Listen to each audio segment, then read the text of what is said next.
ಗರ್ಭವತಿ ಸವತಿ ಮಗಳು ಭಾಗ 9ರಲ್ಲಿ ಸುದರ್ಶನ್ ಗೀತಾನ ಸಿಟಿ ಕರ್ಕೊಂಡ್ ಬಂದು 1,00,000 ರೂಪಾಯಿಗೆ ಸೋಕ್ ಅನ್ನೋ ವ್ಯಕ್ತಿಗೆ ಮಾರ್ಬಿಡ್ತಾನೆ. ಅದಾದ್ಮೇಲೆ ಗೀತನ್ ತಾಯಿ ಅಪರ್ಣನ್ನ ಕಾಡಿರುವಂತ ಪ್ರದೇಶದಲ್ಲಿ ಬಿಟ್ಬಿಟ್ಟು ಅಲ್ಲಿಂದ ಇನ್ನೊಬ್ಬ ಹುಡುಗಿನ ಹುಡುಕ್ಬೇಕು ಅಂತ ಸುದರ್ಶನ್ ಹೋಗ್ಬಿಡ್ತಾನೆ. ಸೋಕ್ ಅನ್ನೋ ವ್ಯಕ್ತಿ ಗೀತನ್ನ ಅನುಭವಿಸ್ಬೇಕು ಅಂತ ಗೀತನ್ ಹತ್ರಕ್ ಬರ್ತಾನೆ. ಆದ್ರೆ ಗೀತಾ ಅದಕ್ಕೆ ಒಪ್ಕೊಳ್ಳಲ್ಲ. ಅದಾದ್ಮೇಲೆ ಸೋಕ್ ಏನ್ ಮಾಡ್ದ, ಹೇಗ್ ಮಾಡ್ದ, ಕೊನೆಗೇನಾಯ್ತು ಅನ್ನೋ ಎಲ್ಲಾ ವಿಷಯನ ಗರ್ಭವತಿ ಸವತಿ ಮಗಳು ಭಾಗ 10ರಲ್ಲಿ ಈಗ ನಾವು ತಿಳ್ಕೊಳ್ಳೋಣ. ಸೋಕ್ ತುಂಬಾ ಸಂತೋಷದಿಂದ ತನಗೂ ಮತ್ತೆ ಗೀತನಿಗೆ ಸೋಬನ ನಡೆಯುತ್ತೆ ಅಂತ ತುಂಬಾ ಸಂಭ್ರಮ ಪಡ್ತಿರ್ತಾನೆ. ಬೆಡ್ನ ಹೂಗಳಿಂದ ಅಲಂಕಾರ ಮಾಡ್ತಿರ್ತಾನೆ. ನನ್ಗೆ ಇದಕ್ಕೂ ಮುಂಚೆ ಎಷ್ಟೋ ಸೋಬನೆಗಳಾಗಿದೆ, ಆದ್ರೆ ಇಷ್ಟೊಂದು ತಳಮಳ ಯಾವತ್ತೂ ಆಗಿರ್ಲಿಲ್ಲ. ಎಲ್ಲ ಸಿದ್ಧವಾಗಿರೋ ರೂಮಲ್ಲಿ ನನ್ನ ಹುಡುಗಿನೂ ಕಳಿಸ್ತಾ ಇದ್ರು. ನಾನು ಸಂತೋಷವಾಗಿ ಎಂಜಾಯ್ ಮಾಡ್ತಿದ್ದೆ. ಆದ್ರೆ ಗೀತನ್ ಜೊತೆಗೆ ಸೋಬ್ನ ಅಂದ್ಮೇಲೆ ನನಗೆ ನಾನೇ ಮಂಚನ ಹೂಗಳಿಂದ ಅಲಂಕಾರ ಮಾಡ್ಕೋತಾ ಇದ್ದೀನಿ. ಅಲ್ಲಿ ಗೀತಾ ರೇಷ್ಮೆ ಸೀರೆ ಉಟ್ಕೊಂಡು ತಲೆ ತುಂಬಾ ಮಲ್ಗೆ ಹೂ ಮುಟ್ಕೊಂಡು ನನ್ಗೋಸ್ಕರ ಕಾಯ್ತಾ ಇರ್ತಾಳೆ. ನಾನ್ ಹೋಗಿ ಪ್ರೀತಿಯಿಂದ ಇಲ್ಗೆ ಕರ್ಕೊಂಡ್ ಬರ್ಬೇಕು. ಗೀತನ್ ಜೊತೆಗೆ ಸೋಕ್ನ ಸೋಬನ. ಅಬ್ಬಬ್ಬಬ್ಬಬ್ಬಾ, ಸಖತ್ತಾಗಿದೆ ಟೈಟಲ್. ನನ್ನ ಎಲ್ಲ ಅನುಭವನ ಸೇರಿಸಿ ಒಂದು ಸಿನಿಮಾ ತೆಗಿಬೋದು ಅಂತ ಅನ್ಕೊಳ್ತಾ ಸೋಕ್ ಗೀತಾ ಹತ್ರಕ್ ಬರ್ತಾನೆ. ಸೋಕ್ ಜೊತೆಗೆ ಸೋಬನ ಇಷ್ಟ ಇಲ್ದೇ ಇರೋ ಗೀತಾ ಅವನ್ ತಂದ್ಕೊಟ್ಟಿರೋ ರೇಷ್ಮೆ ಸೀರೆ, ಹೂವು ಎಲ್ಲನೂ ನೆಲದ ಮೇಲೆ ಇಟ್ಟಿರ್ತಾಳೆ. ಸೋಕ್ ಅದನ್ನೆಲ್ಲ ನೋಡ್ತಾನೆ. ಅವನಿಗೆ ಎಲ್ಲಿಲ್ಲದ ಕೋಪ ಬರುತ್ತೆ. ಅವನು ಕೋಪದಿಂದ ಗೀತಾ ನೋಡ್ತಾನೆ. ತಕ್ಷಣಕ್ಕೆ ಬೈಬಾರ್ದು ಅಂತ ತನಗ್ ತಾನೇ ಅನ್ಕೊಂಡು ಸಣ್ಣದಾಗಿ ನಗ್ತಾನೆ. ನೋಡು ಗೀತಾ, ಈಗ ನೀನು ಪಂಜರದಲ್ಲಿರೋ ಗಿಳಿ. ಈ ಪಂಜರದಿಂದ ನಿನ್ನ ಕಾಪಾಡೋರು ಯಾರೂ ಇಲ್ಲ, ಯಾರು ಬರೋದು ಇಲ್ಲ. ನೀನ್ ಎಷ್ಟೇ ಕೂಗಾಡಿದ್ರು ಚೀರಾಡಿದ್ರು ಇಲ್ಲಿ ನಿನ್ನ ಬಿಟ್ರೆ 3ನೇ ವ್ಯಕ್ತಿ ಬರೋದಿಲ್ಲ. ಈಗ ಹೇಳೋ. ಸೋಕ್ ನಗ್ನಗ್ತಾನೆ. ಬೆದರಿಕೆ ಹಾಕೋ ಮಾತುಗಳಿಂದ ಗೀತನಿಗೆ ಅಳು ಬರುತ್ತೆ. ಸುತ್ತಲೂ ನೋಡ್ತಾಳೆ. ಯಾವ್ದಿಕ್ಕೀಗ ನೋಡಿದ್ರು ಅದೇ ಕೋಣೆ ಗೋಡೆಗಳೇ ಕಾಣಿಸ್ತಿರುತ್ತೆ. ಅಷ್ಟೇ ಬಿಟ್ರೆ ಗೀತನಿಗೆ ಆಸರೆ ಅನ್ನೋ ಒಂದು ಬೆಳಕು ಎಲ್ಲೂ ಕಾಣಿಸ್ತಿರಲ್ಲ. ಗೀತಾ ಅಳ್ತಾ ಇರ್ತಾಳೆ. ಯಾಕೆ ಅಳ್ತಾ ಇದೀಯಾ ಗೀತಾ? ನೀನ್ ಒಪ್ಕೊಂಡ್ರೆ ನಿನ್ನ ಮಹಾರಾಣಿ ತರ ನೋಡ್ಕೋತೀನಿ. ಒಂದು ಸಣ್ಣ ಕಷ್ಟನೂ ಕೂಡ ನಿನ್ ಮುಂದೆ ಬರ್ದೇ ಇರೋ ಹಾಗೆ ನೋಡ್ಕೋತೀನಿ. ನಿನಗೇನ್ ಬೇಕಾದ್ರೂ ಕ್ಷಣದಲ್ಲಿ ಮುಂದೆ ಇರುತ್ತೆ. ಆದ್ರೆ ನಿನ್ನ ಮಾತ್ರ ನಾನು ಹೊರಗಡೆ ಕಳ್ಸೋದಿಲ್ಲ. ಗೀತಾ ಅಳ್ತಾನೆ ಇರ್ತಾಳೆ. ಜೊತೆಗೆ ಈ ರೀತಿ ಉತ್ತರ ನೀಡ್ತಾಳೆ. ಅಣ್ಣ, ನಾನು ತುಂಬಾ ಚಿಕ್ಕ ಹುಡುಗಿ ಅಣ್ಣ. ಗೀತಾ ಅಣ್ಣ ಅಂದ ತಕ್ಷಣನೇ ಸೋಕ್ಗೆ ತುಂಬಾ ಕೋಪ ಬರುತ್ತೆ. ಅವನ ಕಣ್ಣುಗಳು ಕೆಂಪಾಗುತ್ತೆ. ಕೋಪದಲ್ಲಿ ಅವನು ಗೀತನ ಹೊಡೆಯೋದಕ್ಕೆ ಅವಳ ಮುಖದವರೆಗೂ ಕೈ ತಂದು ನಿಲ್ಲಿಸ್ತಾನೆ. ತಕ್ಷಣಕ್ಕೆ ಸೋಕ್ ತನ್ನ ಕೋಪನ ಕಂಟ್ರೋಲ್ ಮಾಡ್ಕೋತಾನೆ. ಅಣ್ಣ ಅನ್ಬೇಡ ಗೀತಾ, ನಾನು ನಿನ್ ಜೊತೆಗೆ ಸೋಬ್ನ ಮಾಡ್ಕೊಳ್ತಾ ಸಂತೋಷವಾಗಿ ಸಂಭ್ರಮವಾಗಿರ್ಬೇಕು ಅಂತ ಊಹೆ ಮಾಡ್ಕೊಳ್ತಾ ಇದ್ರೆ ನೀನು ನನ್ಗೆ ಅಣ್ಣ ಅಂತ ಸತಾಯಿಸ್ತೀಯಾ? ನಾನು ತುಂಬಾ ಚಿಕ್ಕ ಹುಡುಗಿ. ನಿಮ್ಗೆ ನಮಸ್ಕಾರ ಮಾಡ್ತೀನಿ. ನನ್ನನ್ನು ಬಿಟ್ಬಿಡಿ. ನಾನೆಲ್ಲಾದ್ರೂ ಹೋಗಿ ಬದುಕ್ತೀನಿ. ದಯವಿಟ್ಟು ನನ್ನ ಬಿಟ್ಬಿಡಿ. ಬೇಕಂದ್ರೆ ನಿಮ್ ಕಾಲ್ ಹಿಡ್ಕೋತೀನಿ ಅಂತ ಗೀತಾ ತುಂಬಾ ನೋವು ಪಟ್ಕೊಳ್ತಾ ಸೋಕ್ನ ಕಾಲಕ್ ಬೀಳ್ತಾಳೆ. ಸೋಕ್ ಗೀತಾನ್ ಭುಜನ ಗಟ್ಟಿಯಾಗಿ ಅಮುಕ್ತಾ ಕಾಲರ್ನ ಮೇಲಿರಿಸ್ತಾನೆ. ಸೋಕ್ ಆ ರೀತಿ ಮಾಡ್ತಾ ಇದ್ದ ಹಾಗೆ ಗೀತನಿಗೆ ಮೈ ಮೇಲೆ ಹಾವು ಓಡಾಡ್ದ ಹಾಗಾಗ್ತಿರುತ್ತೆ.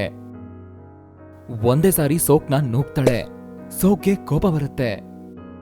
ನೋಡು, ನಾನು ಯಾರ ಜೊತೆಗೂ ಸೋಬ್ನಕ್ಕೆ ಇಷ್ಟೊಂದು ಕೇಳ್ಕೊಂಡಿಲ್ಲ, ಬೇಡ್ಕೊಂಡಿಲ್ಲ, ಗೊತ್ತಾ ನಿಂಗೆ? ಆದ್ರೆ ನಾನೇ ಈಗ ನಿನ್ನ ಬೇಡ್ಕೊಳ್ತಾ ಇದ್ದೀನಿ. ಯಾಕೆಂದ್ರೆ ನಿನ್ನ ಅಂದ ನನ್ನನ್ನ ಬೇಡ್ಕೊಳ್ಳೋ ಹಾಗೆ ಮಾಡ್ತಾ ಇದೆ, ನನ್ನನ್ನ ಹುಚ್ಚನಾಗಿಸ್ತಾ ಇದೆ. ನಿನ್ನ ದೇಹದ ಒಂದೊಂದು ಭಾಗನೂ ನಾನು ಅನುಭವಿಸ್ಬೇಕು ಅಂತ ಹುಚ್ಚಿಡಿತಾ ಇದೆ. ಆ ಹುಚ್ಚು ಹೆಚ್ಚಾಗ್ತಾ ಇದೆ. ಗೀತಾ ಅಳ್ತಾನೆ ಇರ್ತಾಳೆ. ಸೋಕ್ ಆಡ್ತಿರೋ ಮಾತುಗಳನ್ನ ಕೇಳಿಸ್ಕೊಳ್ಳೋಕಾಗ್ದೆ ತನ್ನ ಕಿವಿಗಳನ್ನ ಮುಚ್ಕೊಳ್ತಿರ್ತಾಳೆ. ಅವನ ಬಾಯಿಂದ ಕೆಟ್ಟ ಮಾತುಗಳು ಹೊರಗಡೆ ಬರ್ತಾನೆ ಇರುತ್ತೆ. ಗೀತಾ ಜೋರಾಗಿ ಅಳ್ತಾನೆ ಇರ್ತಾಳೆ. ಇನ್ನು ನಡೆದು ಸುಸ್ತಾಗಿರೋ ಅಪರ್ಣ ಒಂದು ಕಲ್ಲಿನ ಮೇಲೆ ಕೂತ್ಕೋತಾಳೆ. ಅಪರ್ಣನ್ಗೆ ಯಾವ ಕಡೆ ನೋಡಿದ್ರು ಯಾರೂ ಕಾಣಿಸ್ತಿರಲ್ಲ.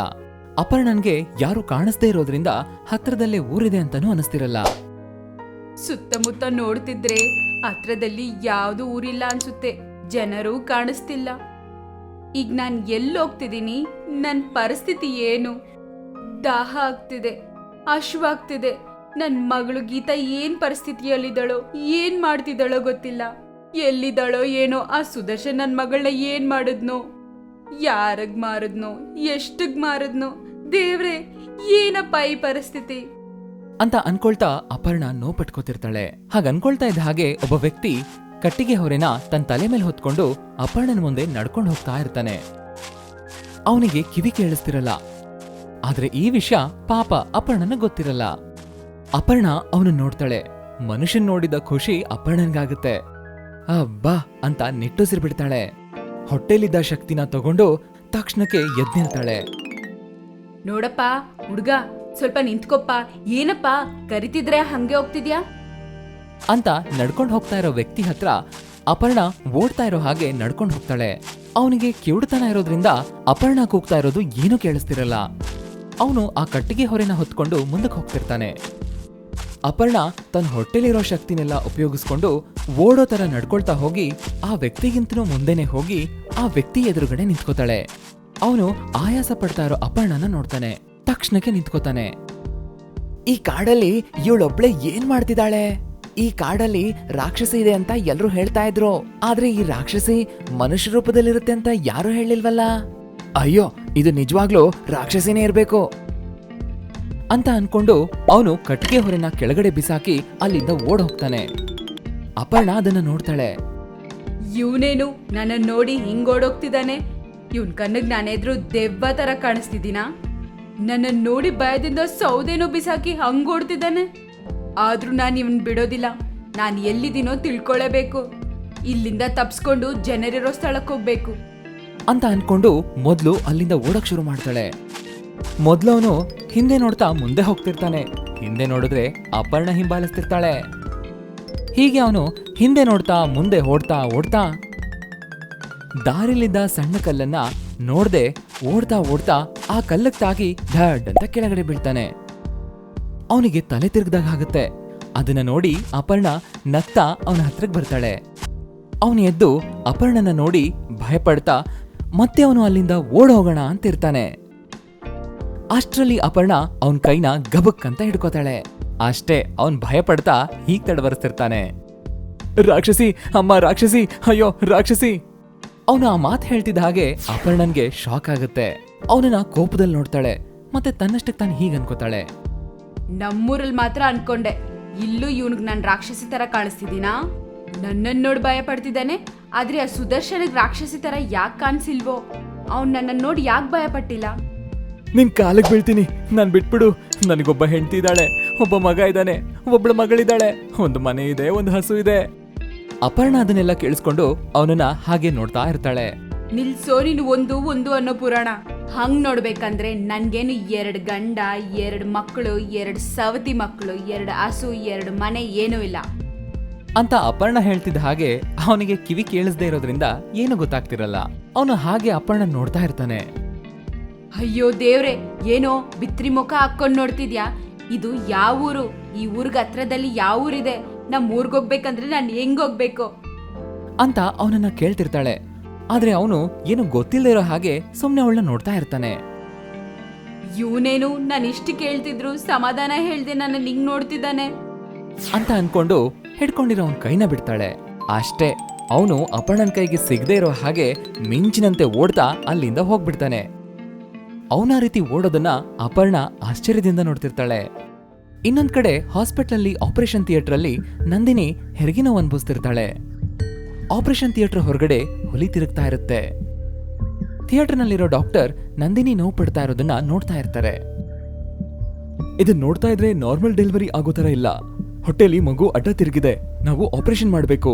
ಸಿಸ್ಟರ್, ಹೊರಗಡೆ ಹೋಗಿ ಇವಳ ಹಸ್ಬೆಂಡ್ ಹತ್ರ ಸಿಗ್ನೇಚರ್ ತಗೊಳ್ಳಿ.